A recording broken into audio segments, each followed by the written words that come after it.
Hola, buenos días, buenas tardes, buenas noches a todos. Estamos por comenzar la tercera sesión de este ciclo de El arte de intentar o el arte del intento de nuestra serie de El romance con el conocimiento. Bienvenidas, bienvenidos. Em, estuvimos revisando el material de las dos sesiones pasadas y encontramos muchas coincidencias y muchas relaciones con los dos ciclos anteriores, como es natural, porque como habíamos mencionado también, el arte del intento es una de las tres artes que practicaron como su núcleo de prácticas los videntes del linaje de Don Juan Matus. El otro arte, los otros dos artes son el del ensueño y el del acecho. Y están muy vinculados porque lo que afecta a uno afecta a los otros, como estas tres patas del tripié que mencionábamos. Entonces, quizá hablemos un poco de eso ahora, ¿no? De cómo están vinculados el arte del intento y el arte del acecho y el arte del ensueño. Simplemente para revisar muy rápidamente, ensoñar es mover el punto de encaje, acechar es fijarlo, y el intento es la fuerza que nos permite hacer eso, mover al punto de encaje y también fijarlo. Podemos hablar un poco también de la relevancia, por decirlo así, del punto de encaje y de lo que significa mover el punto de encaje para los seres vivos. Y en cierto sentido, eso es todo lo que hay. Sin el movimiento del punto de encaje, no estaríamos hablando de el chamanismo o la brujería o como se le quiera llamar, que a nosotros en particular, en estos momentos históricos, nos resulta más adecuado llamarle el camino al conocimiento. El punto de encaje es esta característica que tienen los seres vivos que alinea las emanaciones o las fibras o los filamentos que atraviesan el universo o de los cuales está compuesto el universo, a fin de permitirnos percibir.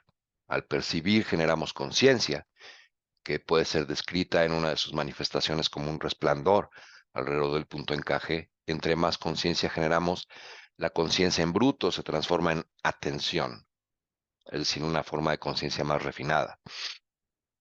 Y comenzamos siempre por la primera atención, es decir, por establecer inventarios de las cosas que nos rodean.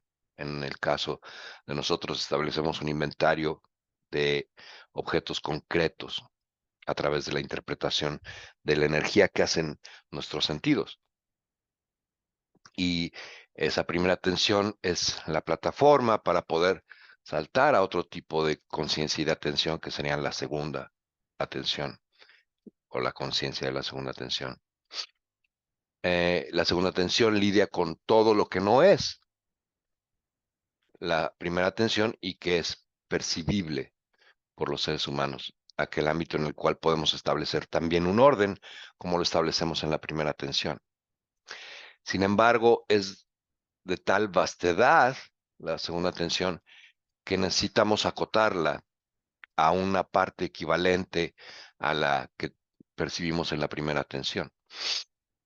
Entonces hay una historia en alguno de los libros de Carlos Castaneda en la cual don Juan Matus les encarga a algunos de los aprendices, compañeros de Castaneda, como Pablito, Néstor, Benigno, que carguen una mesa de madera eh, subiendo una montaña, ¿no? Entonces, con grandes esfuerzos van y la cargan, y al llegar a la cima,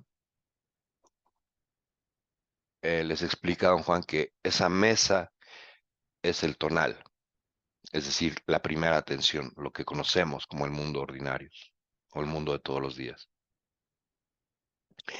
Y el espacio debajo de la mesa es la fracción de lo desconocido que utilizan o en la cual navegan los hombres y las mujeres de conocimiento. Esa es la fracción del nahual en la cual se mueven, porque el nahual es todo lo que veían alrededor, todo el paisaje, toda la montaña, todo lo que podían ver. Esa es la vastedad del Nahual. Por eso los hicieron subir hasta arriba, para que vieran lo que es esa inmensidad. Eh, Podría pensarse, bueno, ¿y por qué no explorar todo eso? Pues porque no somos tan grandes. No nos alcanza ni la conciencia, ni la atención, ni el tiempo para darle sentido a esa vastedad. Entonces, entrar ahí es perderse, de seguro, ¿no? Don Juan decía que él no entraría ahí por nada del mundo, ¿no?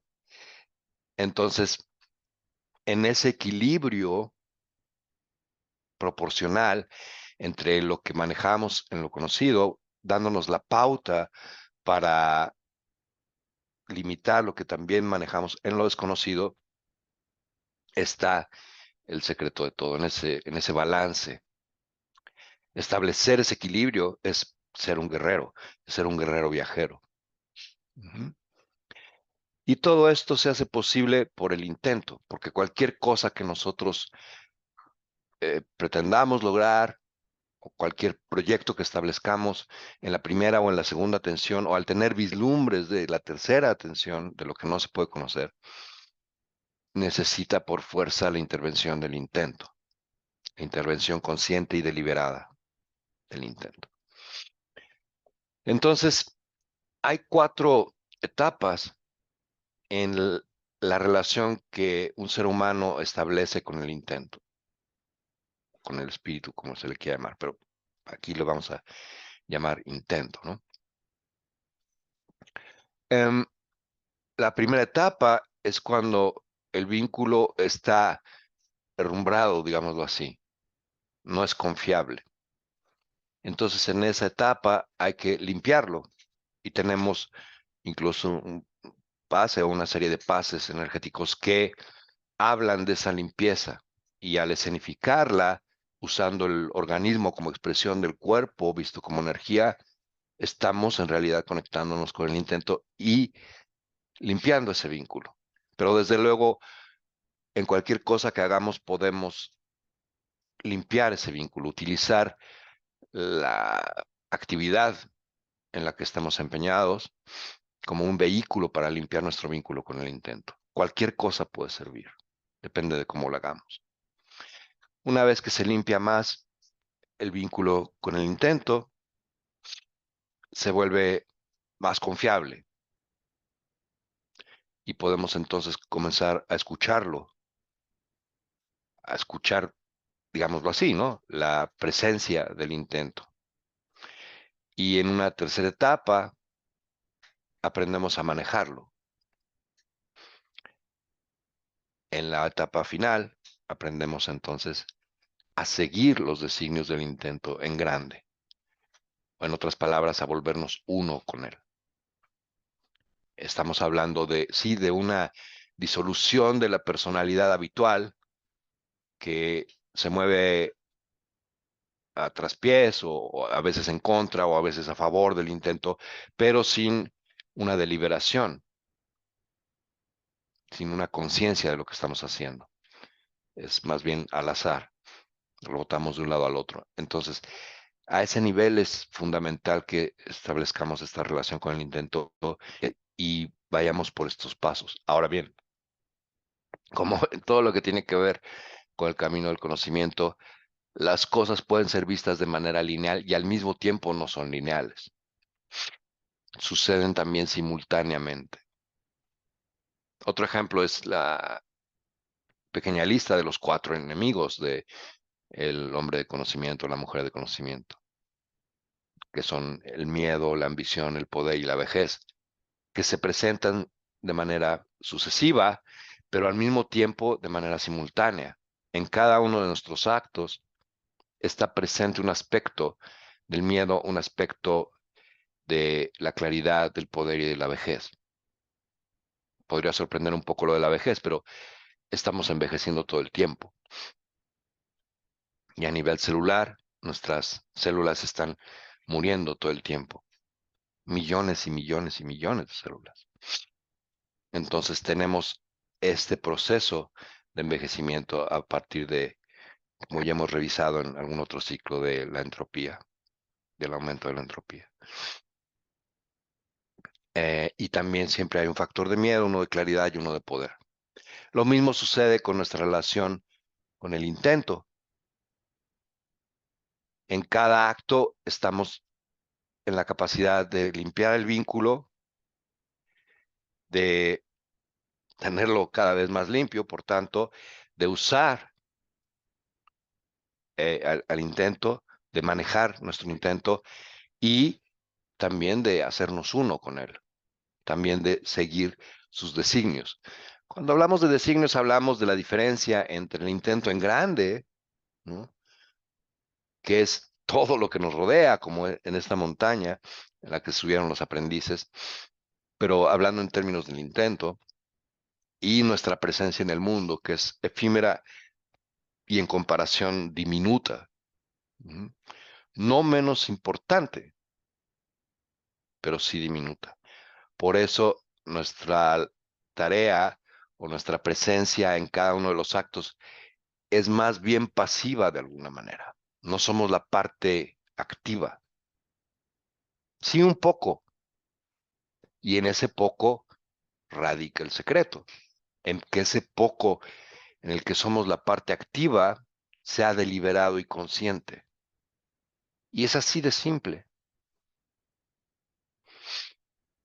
Es así de simple. Em, Hay otra historia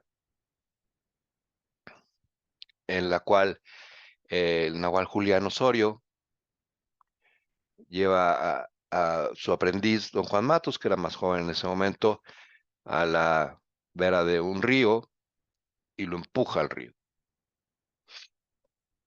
Y cae y no creo que ni sabía nadar. Y entonces, pues, estaba aterrado y lo que le grita el nahual Julián es, no te pelees con el río. Y se lo lleva a la corriente, ¿no? Esa es una enseñanza acerca del intento.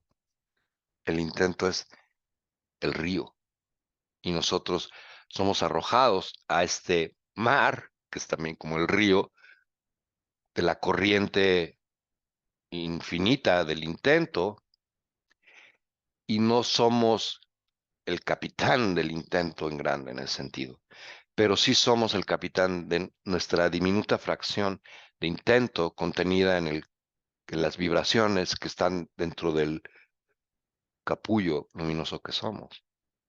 Ahí sí tenemos voz y voto y autoridad total.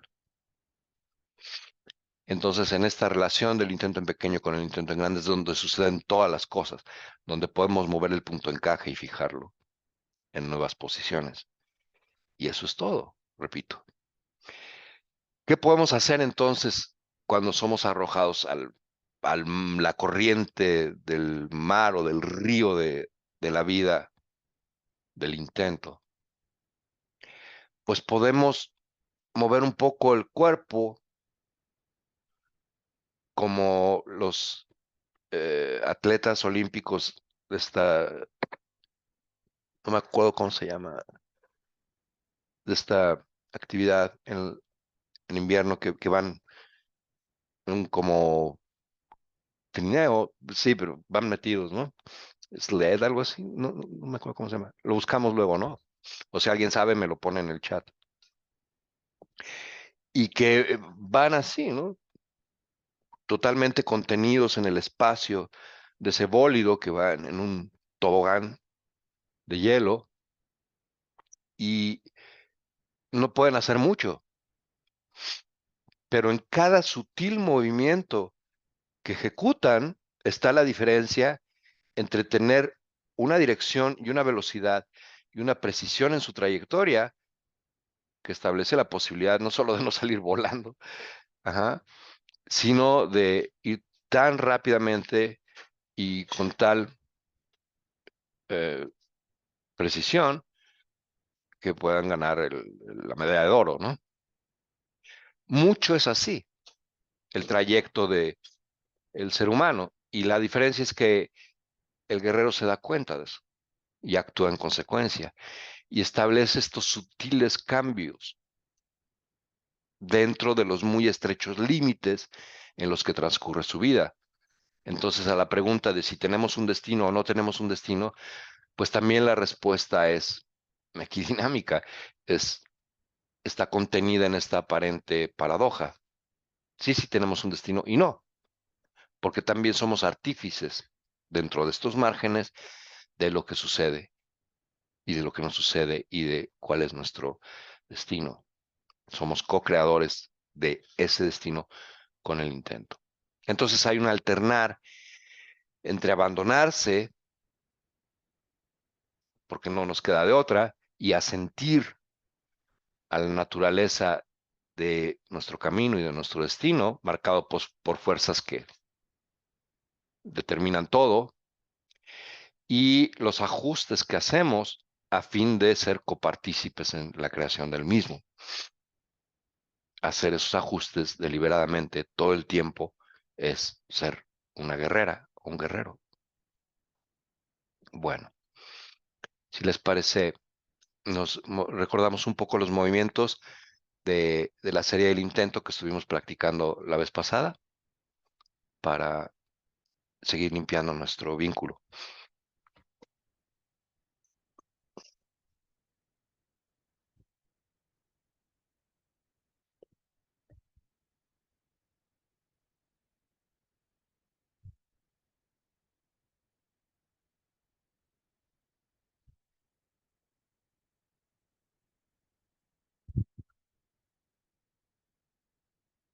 Muy bien, flexionamos las rodillas. Algo que podemos practicar es checar con nuestras manos que la parte de atrás de los muslos esté firme, dando palmaditas.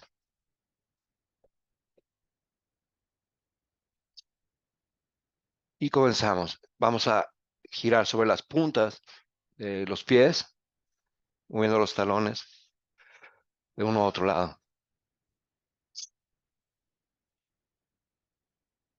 Sería bueno que llegáramos al punto donde decir estas cosas sea justamente eso, un decir.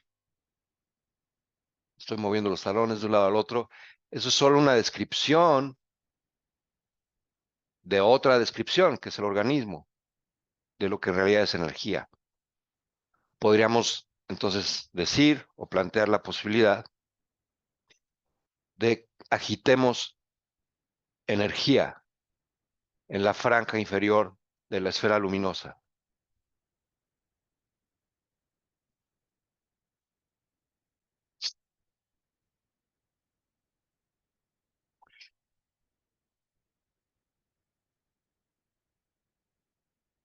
Vamos a las puntas, sobre los talones,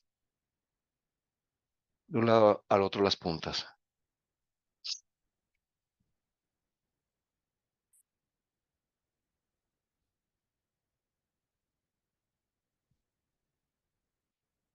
Todo el cuerpo participa, pero eso se da de manera automática si enfocamos nuestra atención en la energía de la esfera luminosa. Vamos a hacerlo en serie de 3. 1, 2, 3. 1, 2, 3.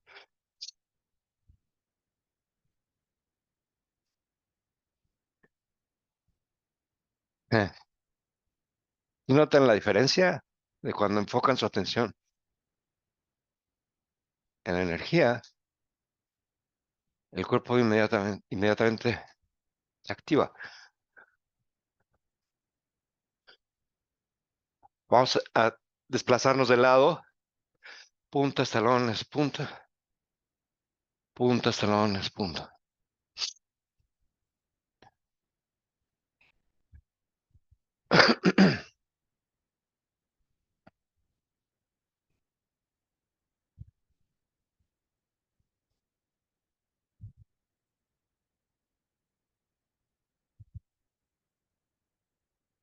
Vamos al centro y ahora machacamos energía con los talones, arriba y abajo.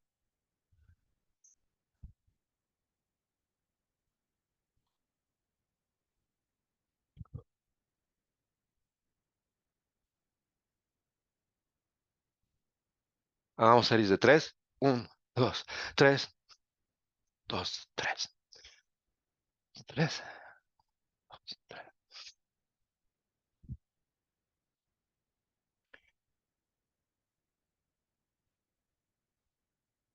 Ahora subimos energía cuchareando por la parte interior de las piernas.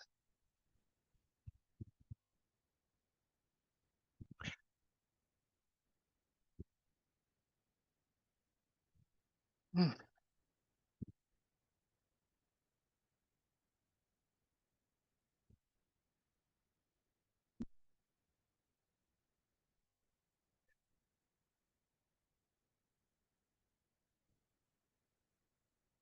Ahora con las rodillas hacia un lado y al otro.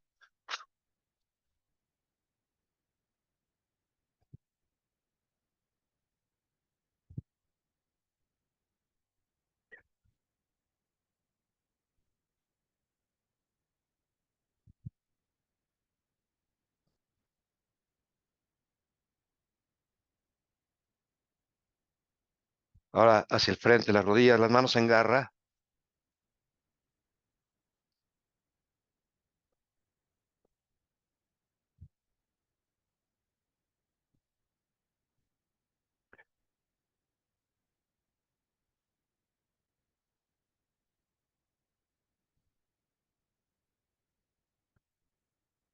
Agarramos energía de abajo. Subimos.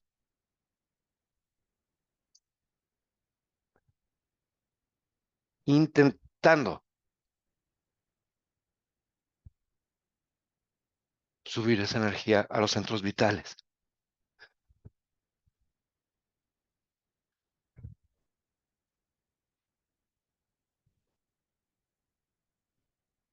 Ok.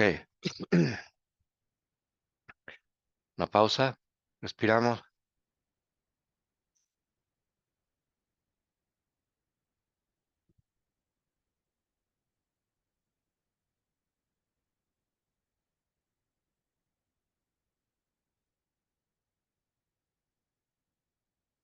Vamos a poner el peso sobre la pierna derecha, balanceándonos un poquito, luego a la izquierda, luego a la derecha.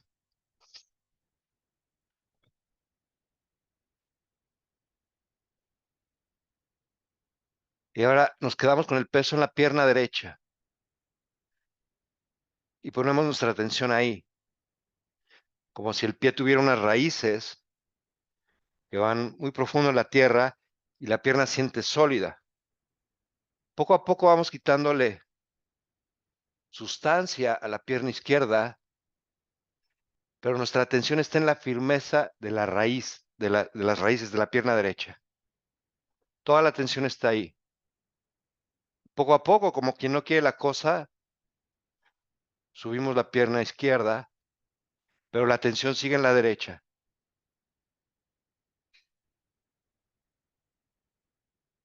Podemos jugar un poco con la izquierda, pero sin desviar la atención de la firmeza de la derecha.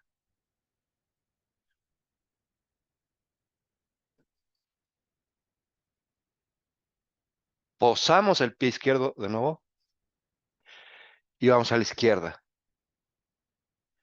La atención ahora está en la firmeza, en la solidez de las raíces que están en la pierna izquierda. Poco a poco, con solo el 1% de atención, subimos la pierna derecha.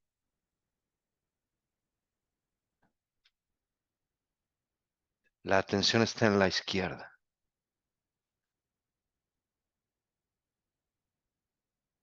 izquierda,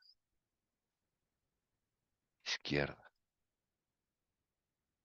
Bajamos la pierna derecha, posamos el pie y poco a poco equilibramos el peso.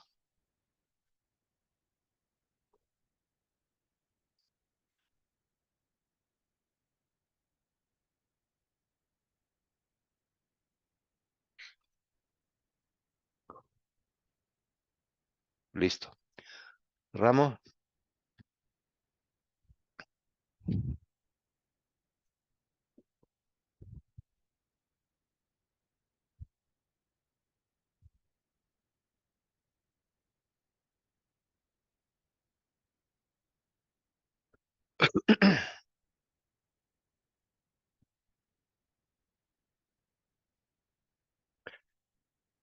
Habíamos mencionado que el intento en términos de ver energía, de cierta forma también lo es todo, porque ¿cómo podemos establecer la diferencia al percibir al mundo como energía, aún siguiendo con la interpretación de los objetos, entre un objeto cualquiera y otro idéntico? ¿Cuál es la diferencia que existe? ¿Qué los hace dos en lugar de uno? Lo que los hace dos es el intento, porque uno de los objetos tiene un intento y el otro tiene otro. Es decir, uno de esos objetos tiene una combinación de frecuencias vibratorias y el otro tiene otra, a pesar de que a la vista o al tacto o ante la interpretación de cualquiera de nuestros sentidos o de todos a la vez sean idénticos. Alguien puede leer las mismas líneas o decir exactamente las mismas palabras que otra persona y sin embargo tener un intento completamente distinto. Las palabras mismas en sus combinaciones, así sean idénticas a la vista y al entendimiento habitual, pueden tener un intento diferente.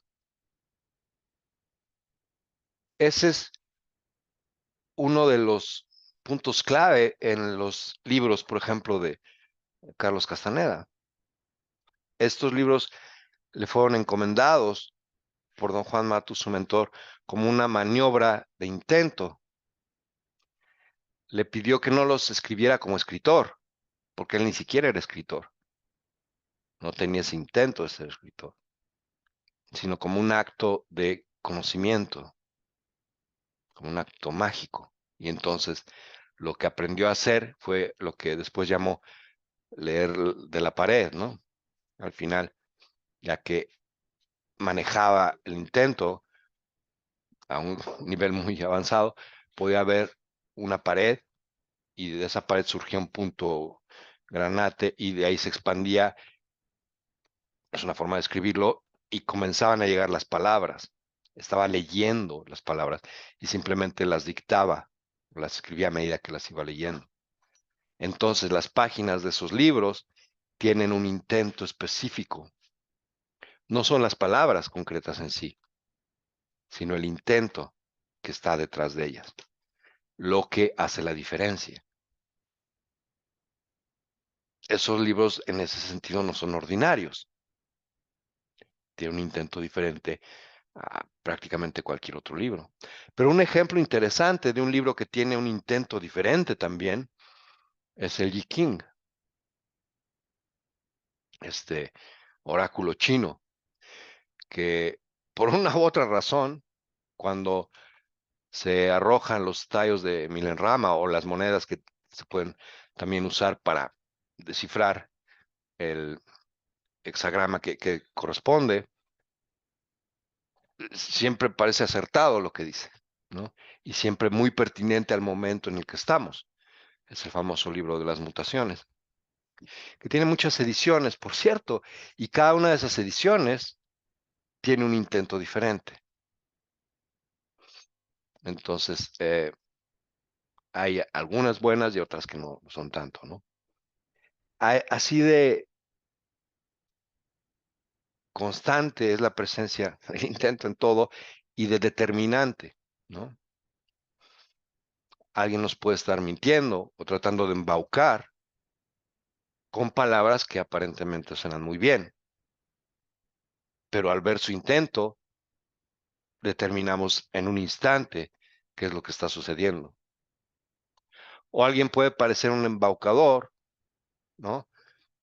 Y en realidad estarnos diciendo algo muy importante para nosotros. ¿Cómo vamos a acertar? ¿Cómo vamos a navegar en toda esta incertidumbre? Pues familiarizándonos con el intento y aprendiendo a leerlo en otras personas, en un objeto, en otro, en una decisión, en otra. nos familiarizamos con él. Entonces somos lectores del intento y escuchas del intento, antes que nada. Por eso también decía don Juan Matus, le decía a Castaneda que un guerrero no admira a nadie de lejos, porque en el orden social a eso se nos acostumbra. Incluso hay toda una cultura que permea cada ámbito en el cual nos vemos reducidos a espectadores de ciertas personas que por azares del destino caen en ciertos nichos o en ciertas posiciones socioculturales y a las cuales se supone que debemos admirar de lejos y tomarlos como referentes de algo, como si tuvieran en particular un intento especial. Y no, no lo tienen. No hay nada absolutamente de especial o de diferente en una celebridad cualquiera con respecto a nosotros. Y sin embargo están en otro nivel de exposición y son un referente aparente de lo que uno debe aspirar a ser. Entonces, si nos acercamos un poco, como podamos, ¿no? Investigando, viendo sus ojos, viendo cómo hablan, viendo lo que hacen, lo que dicen, si hay una gran distancia entre sus palabras y sus actos, por ejemplo, estamos ya hurgando en las capas del intento que tiene. Entonces hay que acercarse y en ese momento nos vamos a dar cuenta de si en realidad hay algo distinto y algo que valga la pena tomar en cuenta para nuestro camino. La mayor parte de las veces la enseñanza va a ser que no, que todos en nuestra condición de seres socializados sufrimos de esta distancia entre nuestras palabras y nuestros actos. No hay una integridad en nuestro intento. Eso es un reflejo de que no hay una colaboración, una integridad entre el intento en pequeño de nuestra esfera luminosa y el intento en grande. Ujú. Hay una fractura ahí. Y lo que hace un guerrero es alinear, realinear esa fractura.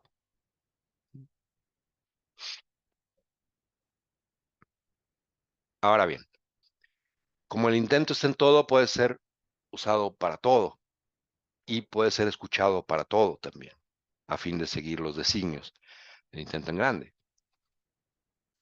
Uno de los ejemplos muy interesantes, porque a todos nos ocupa todo el tiempo, es el de ciertas condiciones en las que de vez en vez alguien puede verse arrojado. Y una de esas condiciones, pues puede ser la de una lesión, ¿no? Por algún accidente. Que no hay accidentes, por cierto, porque todo tiene un intento detrás. Pero eso vamos al final. Y hay innumerables, que escapan a las predicciones o a los diagnósticos de, por ejemplo, la medicina occidental como la conocemos, ¿no? De hecho, todos los casos escapan de una u otra manera, porque la diagnosis, que es la forma de relacionarse con los fenómenos de salud y enfermedad por la cual se decantó el ser humano no hace mucho, y bien a bien realmente a principios del siglo XX, representa lo que llamaron la escuela racionalista, en contraposición con la escuela empiricista.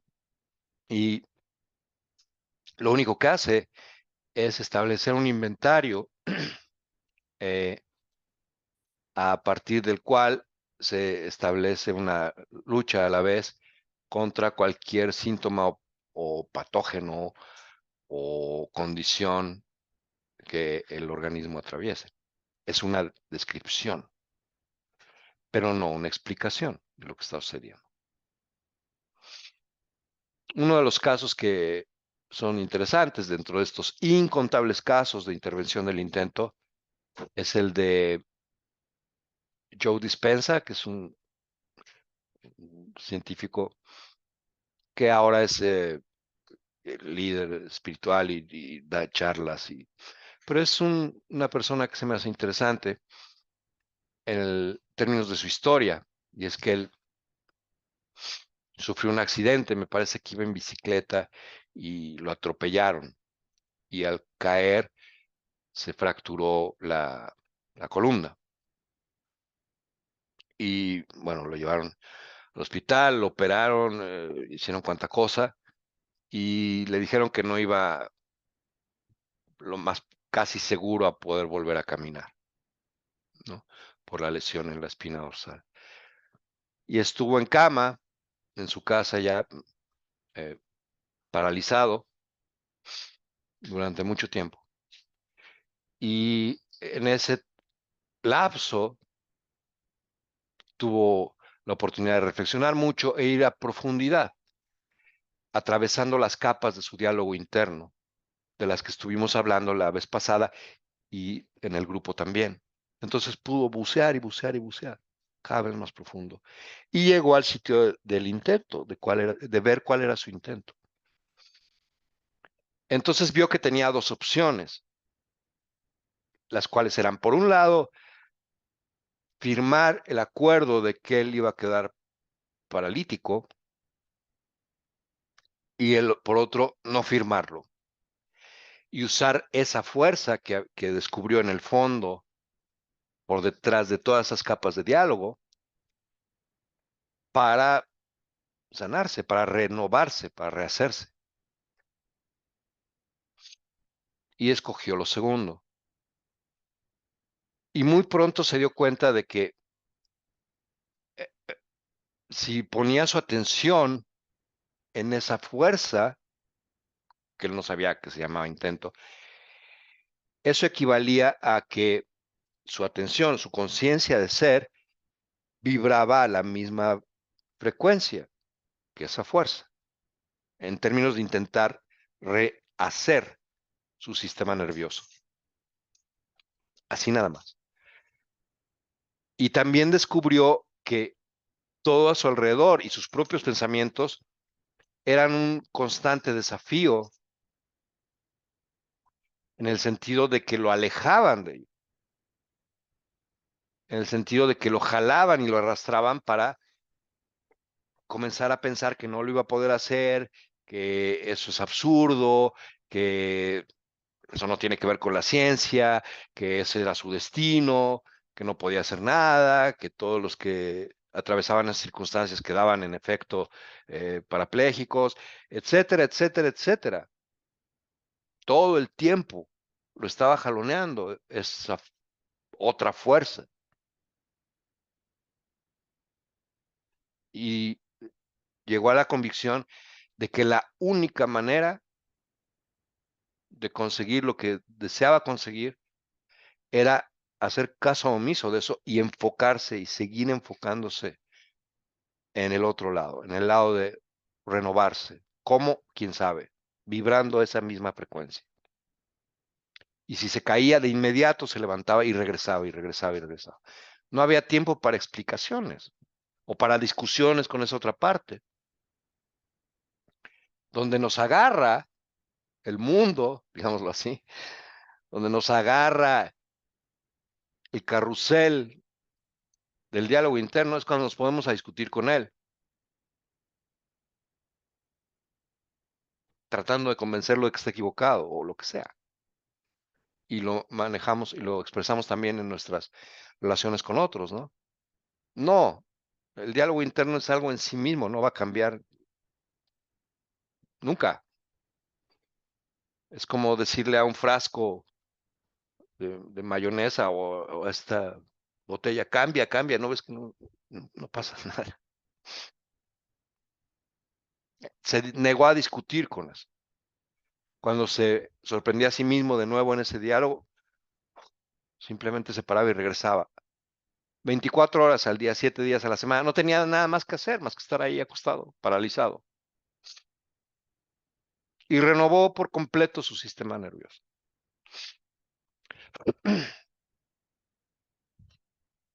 Hace lo que quiere con su organismo, ¿no? Y comenzó a dar charlas. ¿No?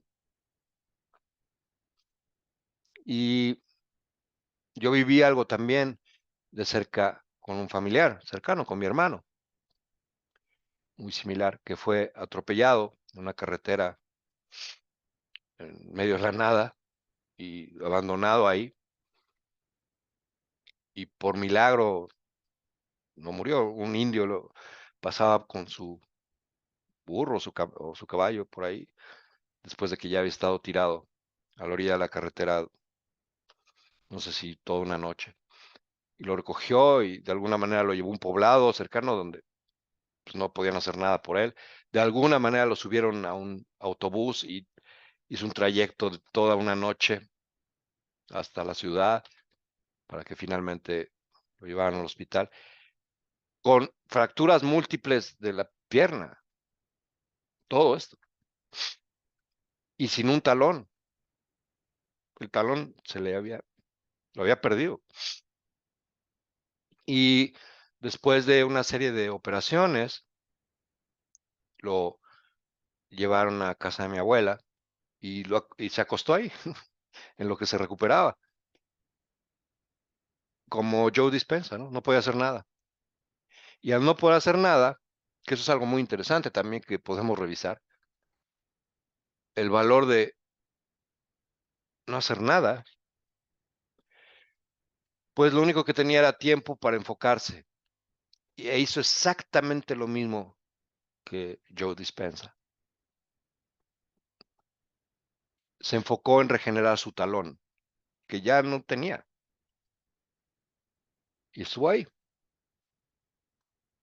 24 horas, 7 días a la semana, visualizando el talón, dando los pasos para llegar ahí, es decir, visualizando, manteniéndose en esa vibración, evitando caer, y si caía, evitando discutir con el diálogo interno que dice, no, no, no, esto es ridículo, es absurdo, estás loco, ya ríndete, ¿qué sentido tiene todo? ¿No? No discutía con eso, se regresaba. Entonces, dando los pasos y ya estando ahí.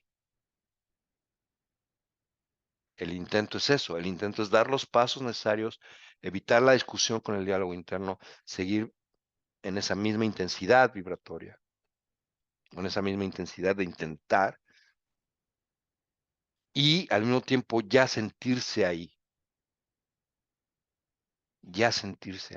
con todas las células. Es ese juego. Y el talón se le regeneró por completo.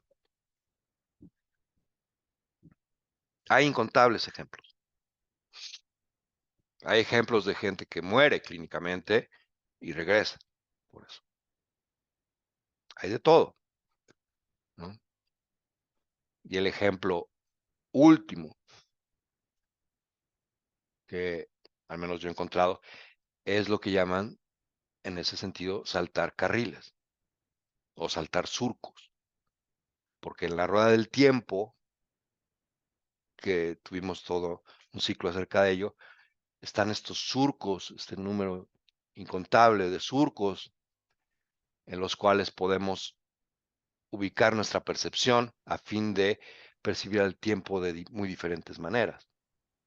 Y parte de eso es la posibilidad de percibir a nuestro cuerpo de otra manera, en otro punto del tiempo, no visto como la flecha del tiempo lineal de pasado, presente y futuro, sino como otra posibilidad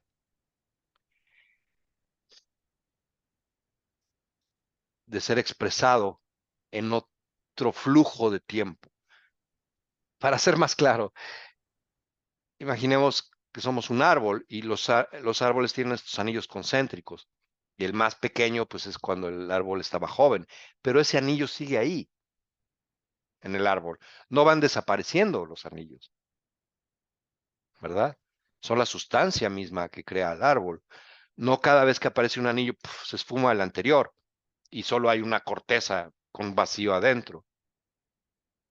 No, ese árbol joven, ese anillo que es el árbol joven, sigue dentro del árbol maduro, ahí, vivo.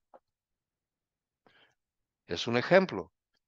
Entonces, los videntes, los hombres y mujeres de conocimiento, son capaces de saltar carriles. Y ese es todo un edificio en la ciudad de los edificios del conocimiento, el edificio de saltar surcos. En el penthouse de ese edificio, saltar surcos significa rehacer el cuerpo entero,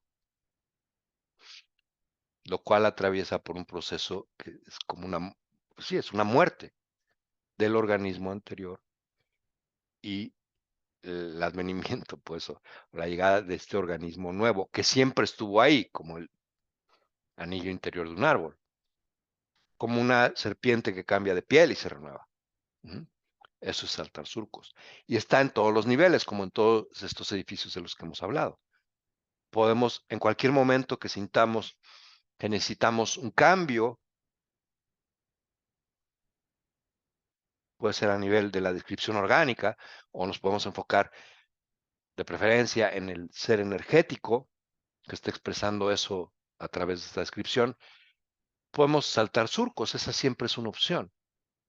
Lo que hizo Joe Dispenza, lo que hizo mi hermano, lo que hacen todas estas personas, y lo que muy probablemente han hecho ustedes varias veces, en una medida o en otra, es saltar surcos. ¿Y qué se necesita para saltar surcos? Intentarlo. ¿No?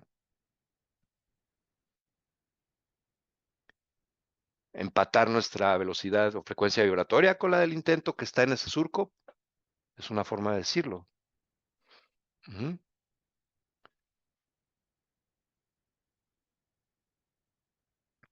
Finalmente, algo muy, muy sutil y que sin embargo puede hacer la diferencia en nuestra tarea de intentar, de ser intentadores. Uh-huh. Antes de mencionar esto, que con lo cual vamos a concluir la sesión, quiero mencionar que durante la semana estuvimos intentando, durante estas semanas hemos estado intentando e intentando e intentando, todos, aunque nuestro diálogo nos diga que no, ya sabemos que no vamos a discutir con él. Los resultados de nuestro intentar muy probablemente son evidentes. En mi caso lo son. En efecto, gracias a esta energía grupal, pude intentar cosas con una claridad, es decir, con un vínculo más limpio que no había experimentado antes, en una forma tan sistemática y deliberada y efectiva. Recordemos brevemente que intentar es manifestar nuestro intento de una u otra manera, quizá preferiblemente en voz alta, muy claramente. También puede ser acompañado por una manifestación por escrito, lo que sea. Después dar los pasos, comenzar a trabajar en ello de inmediato, no rendirse a las primeras de cambio, como hizo Joe Dispenza, como hizo mi hermano y todos estos casos, y olvidarse de victoria y derrota. Joe Dispenza en su libro habla perfectamente de eso, perfectamente bien de eso, ¿no? Con mucha claridad. Lo asaltaban pensamientos de victoria o derrota, pero vio que eso lo alejaba de intentar, porque tu atención o está en la victoria y la derrota o está en intentar. No se puede en las dos partes, ¿no?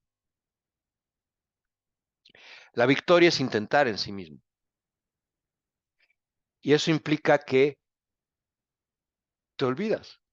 Una parte de ti, la parte superficial de ti, tu conciencia superficial del mundo que tiene que ver con tus diálogos habituales, se olvida de que intentó. Pero la memoria de lo que intentaste se mantiene muy precisa abajo. en las capas más profundas de ese buceo, ahí, en el intento mismo de tu ser. Entonces no hay problema de que acá arriba lo olvides. De hecho, hay que hacer eso, porque si no estás enfocado en la victoria y la derrota, y simplemente mantener esa vibración y visualizarte, intentarte ahí, ya.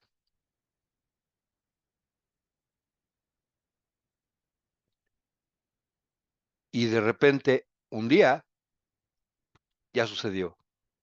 Y llega, como lo hemos mencionado varias veces, como un ladrón en la noche, hasta que te acuerdas, yo intenté esto ahí, ese día, y ya sucedió.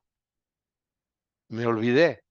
Sí, te olvidaste las capas superiores, pero abajo, por abajo, donde funciona el intento profundo, todo estaba cambiando, todo se estaba moviendo. Ese es el valor del no hacer también. Podemos acostarnos, sentarnos, perdón, sin hacer nada. Quizá establecerlo como un hábito, 3 minutos al día, 5, 10, no sé. Y simplemente intentar, porque entonces toda nuestra atención va a estar disponible. Eso. ¿Qué intentar? Lo que quieran, lo que sea conducente para el crecimiento de su conciencia. Puede pasar por cosas concretas siempre y cuando en la honestidad profunda de su intento fundamental, esas cosas sean para el beneficio y el crecimiento de su conciencia, ¿no? No para un provecho personal que tenga que ver con ambición o con este tipo de ideas que surgen de la importancia personal. Porque ahí el intento no hace caso, no sale la fiera de su cueva. No hay problema, si están intentando algo que no funciona, el intento no va a hacer caso, ¿no? Pero si es algo que es para que su conciencia se incremente, sí, sí va a hacer caso. Ujú. O uno de los pasos intermedios para que su conciencia siga incrementándose. Ok. Dicho esto, de que todos hemos tenido resultados y los vamos a seguir teniendo, paso a lo último de esta sesión. Y es la diferencia fundamental, básica, que existe en todo, en cualquier evento concebible entre dos puntos de vista. En todo evento, en particular del camino del conocimiento, en particular en lo tocante a los guerreros viajeros, hay dos puntos de vista. El punto de vista universal y el punto de vista individual. Ya lo hemos mencionado en alguna ocasión, pero vamos a hacer mucho énfasis en esto. Porque el punto de vista universal, por dar un ejemplo, es aquel en el que podemos ver, sin lugar a dudas, que algo nos arroja al torrente de la vida, a la corriente del río de la vida, y que tenemos un destino que no podemos cambiar en ese sentido. Porque somos la coincidencia de incontables factores y situaciones que crean cada instante, con un efecto mariposa multiplicado. Y no tenemos incidencia real, profunda o muy abarcante en eso, como el que se ha arrojado a un río y solo puede seguir la corriente. Pero ¿qué hacer en ese caso? No te pelees con el río. De nada sirve. Es el punto de vista universal. Fui arrojado a este río y no puedo cambiar mi destino. No puedo cambiar su curso. Navego, me deslizo entre las estrechas márgenes de ese río. Ok, visto desde arriba, así es. El punto de vista individual del mismo evento es, ya que estoy aquí, sin hacer nada, como aquel en la cama, que no podían ni moverse, ¿no? O aquellos atletas olímpicos que van y no pueden hacer nada, ni salirse más que calibrar sus movimientos, pues a ver qué puedo hacer al respecto, ¿no? A ver qué tan impecable puedo ser, a ver qué tan preciso puedo ser, a ver qué tan veloz puedo ser en mis ajustes, en mis pequeños movimientos, para obtener lo que puedo obtener de libertad perceptual y para incrementar lo más posible mi conciencia. Es un desafío. Ese es el punto de vista individual. Ahora bien, y esto es a lo que quería llegar. Uno puede estar actuando bien, intentando bien, con bien me refiero a eficientemente y a en consonancia con el intento externo, el intento en grande, y no necesariamente estar actuando bien con el intento en pequeño. Es una posibilidad. O viceversa.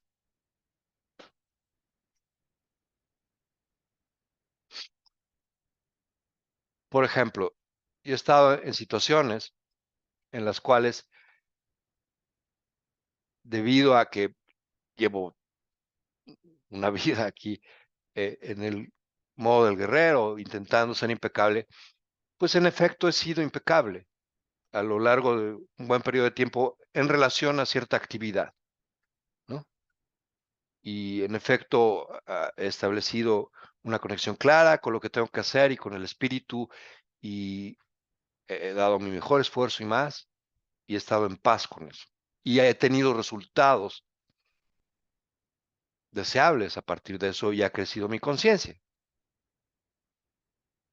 Sin embargo, en lo que toca a la situación concreta en la que yo estaba, había un desequilibrio en relación a mi relación, valga la redundancia, con otras personas.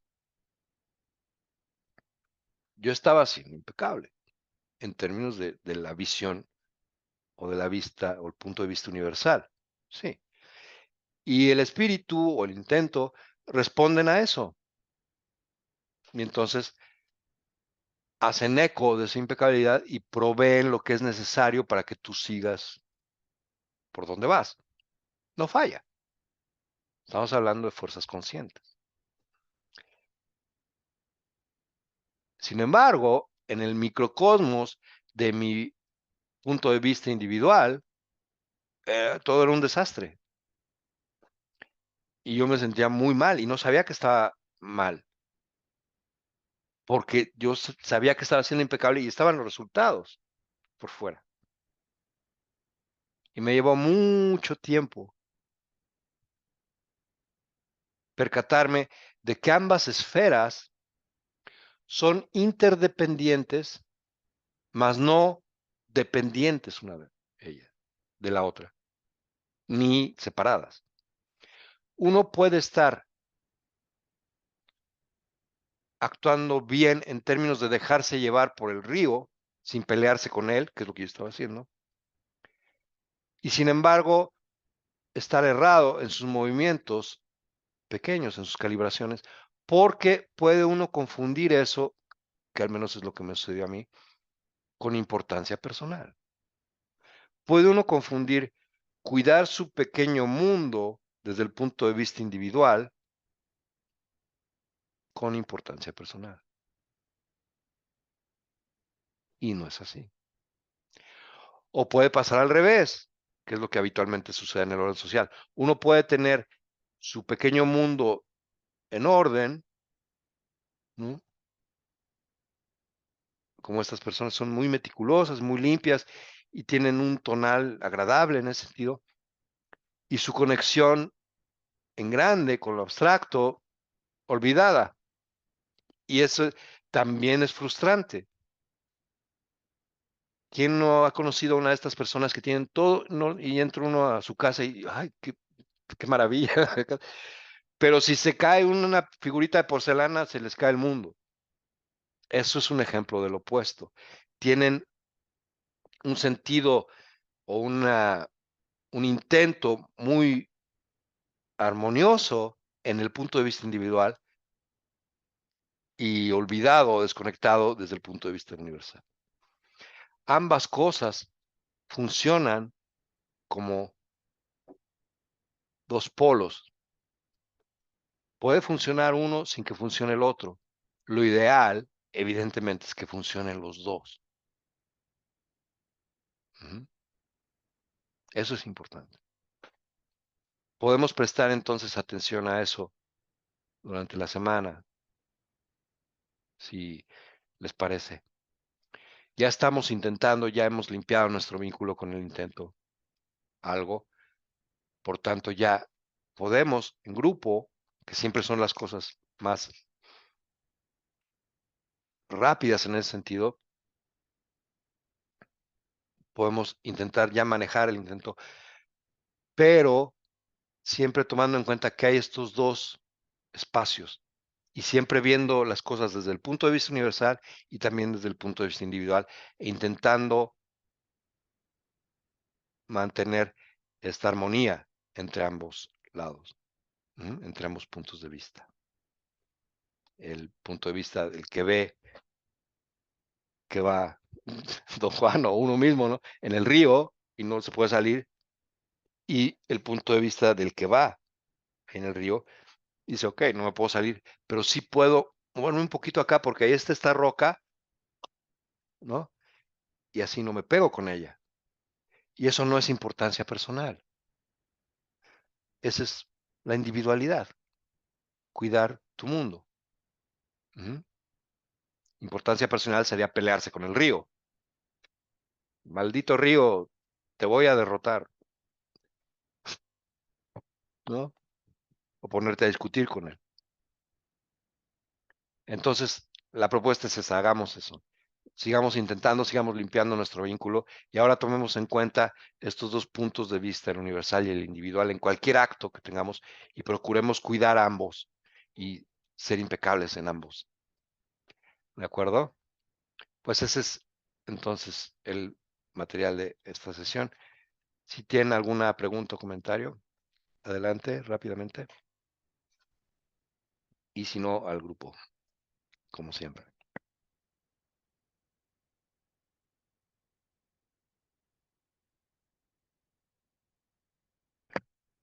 Bueno, parece que no hay nada ahora.